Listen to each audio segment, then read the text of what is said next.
but we're about to hop into it. And I want to start the show off by talking about what are your thoughts on Frank Gore, my man? Man, Frank Gore. And he was drafted to the 49ers my last year in high school, 2005. I'm dating myself, but it is what it is. But man, Frank Gore, he was, the best player on the team most of his years with the 49ers. Um, for those that have been Niners fans for, I would say, at least the past 2 decades, there have been some lean years with the 49ers. There's been some years where we have not been very competitive. And Frank Gore was one person you could lean on, be like, okay, well, at least I know Frank Gore is there. He's going to put up some numbers. He's at least going to be productive. And hell, you look at his career with the Niners, he played a majority of the games. He was playing 15, 16 games per year, so you could definitely count on him. He was reliable. He ended up, unfortunately, not playing out his entire career with the 49ers, but he did end up with 16,000 career rushing yards. That's third all time. There's no doubt Frank Gore is a Hall of Famer. And I would say, I didn't get a chance to see Roger Craig. I didn't get a chance to see Roger Craig. That's before my time. But in my opinion, Frank Gore is the best running back in 49ers history. Hell of a career. I just wish he could have spent his entire career with the 49ers.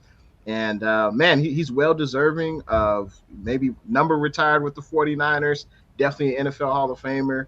And man, it's good to see him kind of go out on a high note. I mean, I know he had the past few years. I think he was with the Jets, with the Colts.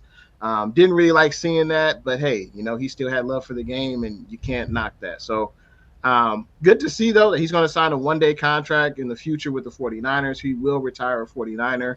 And man, he's one of the best backs I've ever seen wear the red and gold. So Absolutely, man. I agree with everything you said.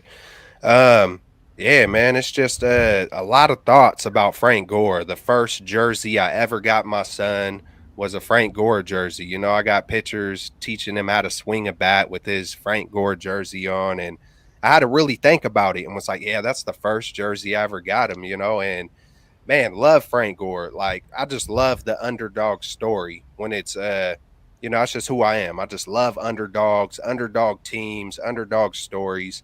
And for him to tear his knee twice, yeah, I just think it's spectacular. Just the season that he had after doing something like that. I was super juiced up.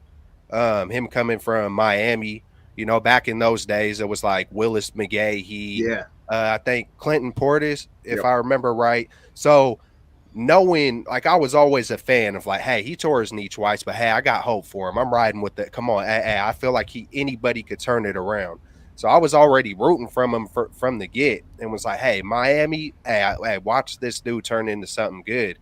And boy, did he turn into something good. I mean, he holds probably almost every 49er record for running backs. right. And then, hey, just to give him a little bit of, even more props, man, this man, I think it's just special when you tear your knee the way he did twice, and then he holds records of like longevity. Here's a few of his NFL records: is most seasons with 1,200 yards from scrimmage, 12 years, Wow. 12 years with more than 1,200 yards from scrimmage. Most consecutive seasons with at least 500 yards, 16 years. I mean, when I look at stuff like that, I just think it's amazing. After going through the injuries he did, most consecutive seasons with at least 600 yards, 14, 700 yards, 13, tied with Emmitt Smith. Most career games by an NFL running back, 241. Like, Hmm. and then he Incredible. holds basically every other 49er record there basically is. And I would take a while to read it all. But for him to have records, basically, I look at that like longevity. I mean, Right. that's just, that's amazing.